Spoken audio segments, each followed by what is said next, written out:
What's going on, guys? Today I'm back with another H.A.T format replay review for you guys. If you're interested in sending in your H.A.T format replays, you can go down to the video description and find all the information on how to go about sending those in.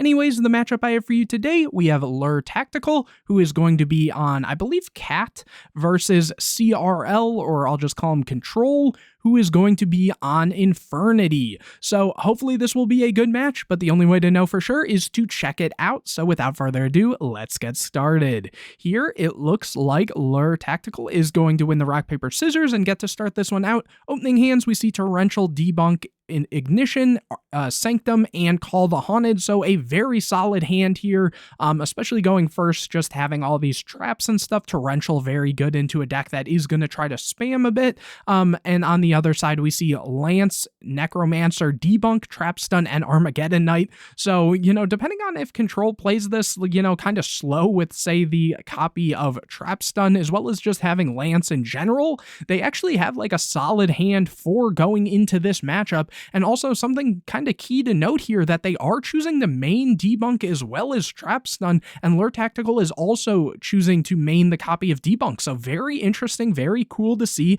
And anyways, here is going to get a draw for turn, getting a copy of Double Cyclone. So actually, playing it a little slow with these back row might not be the best option, given now they have multiple forms of back row destruction here. And here we are going to see go and choose to just set 4, keeping 1 extra card in hand, not choosing to set that 5th card here, just so that they can use the Ignition and actually pop the opponent's cards. Here, it looks like Control is going to get a copy of Soul Charge, which is very solid of a draw, and they are going to start by normal summoning the Armageddon Knight, sending a copy of Archfiend, and going and setting 4 before trying to pass turn, but in end phase, Tactical is going to activate that copy of Ignition, hitting the copy of Debunk, and setting a copy of Moral Attack. After that, the Double Cyclone is going to activate here, and hit the copy of Lance, and then the Moral Attack will be able to summon itself back, using the effect of Moral Attack, popping the copy of Armageddon Knight, and then drawing a copy of Bottomless for turn. So still having Trap Stun and Soul Charge is actually really good for them, given that the copy of Armageddon Knight will be able to trigger off of Special Summon, so off the Soul Charge, and having the Trap Stun to stop anything else that could be used is actually really good, but it's all going to kind of come down to how Lure chooses to play out this turn. But here, let's see what they choose to do. Just going to battle phase. I guess they don't really have that many plays they can do besides attacking, setting some back row, and then over to Control, who gets a copy of Upstart. So from here, they're going to activate Trap Stun, and Tactical is thinking they are going to chain Sanctum and go for a copy of Scythe. So even if Control wanted to kind of go off, Scythe was kind of the perfect answer there, unfortunately for them, locking them out of the extra deck.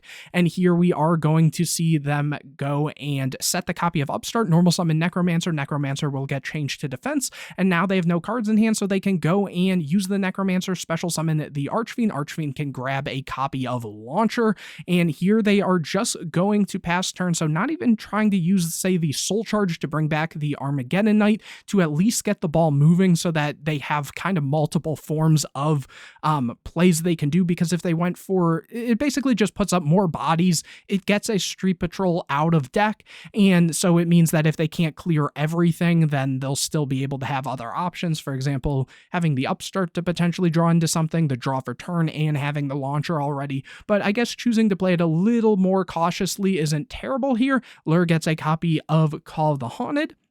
And here, a little misclick there. It looks like going to battle phase, running over the Archfiend, running over the copy of Necromancer before overlaying into a copy of Durendal. This isn't exactly going to do what they think it's going to do if they're using it for the normal spell or trap effect, but they can go here and actually use the effect to make so, let me just see here, once per turn you can activate one of these effects, and here they're choosing to use the detach a material from this card, and each player with a hand shuffles their hand into the deck and draws the same number of cards they shuffled into the deck. So here, just making them shuffle away the Launcher is actually kind of like big brained here. Getting a copy of Upstart, and then drawing for turn, getting a copy of Break, activating Upstart, getting a copy of Instant Fusion, going for the Upstart, and getting a copy of Street Patrol. So now they do have Street Patrol plus Instant Fusion, but we know that Lure has all the back row plus the copy of Durandal, which is solid for them. Normal summoning that Street Patrol, it is going to be met with Bottomless, and here Control is just going to scoop it up. Lure Tactical takes game number 1, so moving on into game number 2, Control will get to start this one out, and I already can see they have a better hand. Opening hands, we see Beagle Tack, Moral Tack, Warning, Moral Tack, and Torrential, so not necessarily the greatest hand here from Lure Tactical, unfortunately. And on the other side, we see Trap Stun, Soul Charge, Infernity, Break, Dark Grepher, and Street Patrol, and they will get a draw for turn here, getting a copy of Launcher, so yeah, they can really kind of combo off if they want to. Normal summoning the copy of Grepher, using the effect, discarding the copy of Street Patrol, sending a copy of Archfiend Hyris, using the Hyris to then get a copy of Archfiend, and now they can kind of just set all their back row, and here go and banish the copy of Street Patrol to summon the copy of Archfiend. Archfiend can then trigger to get a copy of Necromancer here, meaning they're going to go for a Lavalval Chain to send another copy of Street Patrol, more than likely. Here choosing to send a copy of Archfiend, which also makes sense because they can always activate the Launcher, discard the Necromancer there, and then bring back the Necromancer plus Archfiend. Archfiend will get a search, and then the Necromancer can bring back the other Archfiend to get another search. So that's also a good play, which it looks like they are going to go for that one, getting rid of the Launcher, going and summoning back the Archfiend and Necromancer, getting a copy of Break. Necromancer is going to summon back Archfiend. Archfiend is going to go and get a copy of Barrier, and here just passing it over to Lure Tactical, who gets a copy of Traptrix Trap-Hole Nightmare, which isn't bad either. And here we are going to see them go and set 5. In the end phase, Control is going to use the Break, taking that risk and hitting the copy of Traptrix Trap-Hole Nightmare before drawing for turn, getting a copy of Upstart, and then from here, let's see what they choose to do, setting the copy of Upstart, overlaying into a copy of Key Beetle. A little risky going for this the way they did.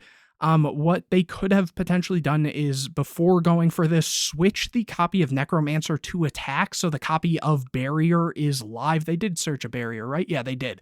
So this needs an attack position Infernity. So before going for this, sometimes it is better to just switch the Necromancer to attack for that reason, because it can stop a lot of cards here. So here now, going for the Key Beetle, we might see, yeah, the Torrential into the copy of Trap Stun. So I guess it didn't really matter for them. They did have like everything they needed. But anyways, after that, it looks like they used the Key Beetle to protect the copy of Necromancer. And then Necromancer is going to activate, bringing back the copy of Archfiend. Archfiend can get another copy of Archfiend, which they are going to just normal summon and go to battle phase, attack in. And this is, I'm pretty sure this is pretty close to game. If not, if they're playing the copy of Cowboy or something, this could just make this be game regardless, going main phase 2. And yeah, so they had the Cowboy, so they were actually able to pull off kind of the OTK there, which is something you don't see super often in Infernity. Sometimes they fall a little short, but either way, cool to see. So now moving on into game number 3, Lure Tactical will get to start this one out. Opening hands, we see Ignition, Double Cyclone, DD Crow, Ignition, and Warning. So a very strong hand here from Lure Tactical, especially against the Infernity matchup. And on the other side, we see Soul Charge, Street Patrol, Trap Stun, Soul Charge, and Instant Fusion. So definitely a solid-ish hand here from Control as well. Here, Lure gets a copy of Maxi as well. So yeah, having Warning, Maxi, Crow, and multiple ways to pop back row, it seems like Lure is probably going to take this one, if I had to guess. Here, setting 4, passing it over to Control, who gets a copy of Rhoda, and here normal summoning the Street Patrol and just going to battle phase. Okay, so playing it a little slow is also a very interesting tactic that they could do, but here main phase 2 actually going and activating the Instant Fusion. Lure Tactical is going to drop that copy of Max C. Camion Wizard is special summon. Lure gets a copy of Mermail, overlaying into a copy of H.A.T, which would be able to resolve in a sense.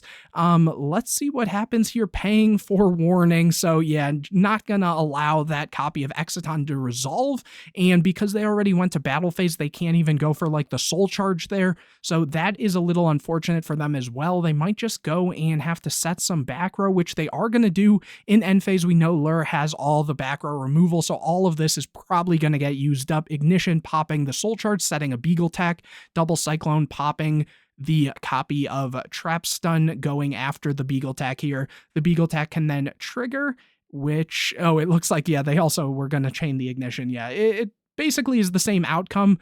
To an extent, though, here now, yeah, the Moral Attack gets set off the other ignition, the Beagle Attack then triggers, popping the copy of Moral Attack is then summoned, so it was the same thing that they knew they were doing, here switching the Beagle Attack to attack, and it looked like they drew into a copy of Call of the Haunted, summoning the copy of Mermail getting a copy of Bottomless here, and then from here, just going to battle phase, attacking in with everything. And yeah, especially having this copy of Rhoda still in hand means even if they top deck Archfiend, it's not really going to do anything for them because they have a card in hand. Main phase 2 going for a copy of Pleiades before setting 2 very strong back row. Control gets a copy of Break, and unfortunately that's not going to do it for them. They're going to go for it though. I appreciate when people actually go and try to play it out regardless, going and getting a copy of Armageddon Knight, which they are going to normal summon. Using the effect, sending a copy of Hyris, adding a copy of Archfiend, and I guess they do have Street Patrol in Graveyard, so it's worth playing this out.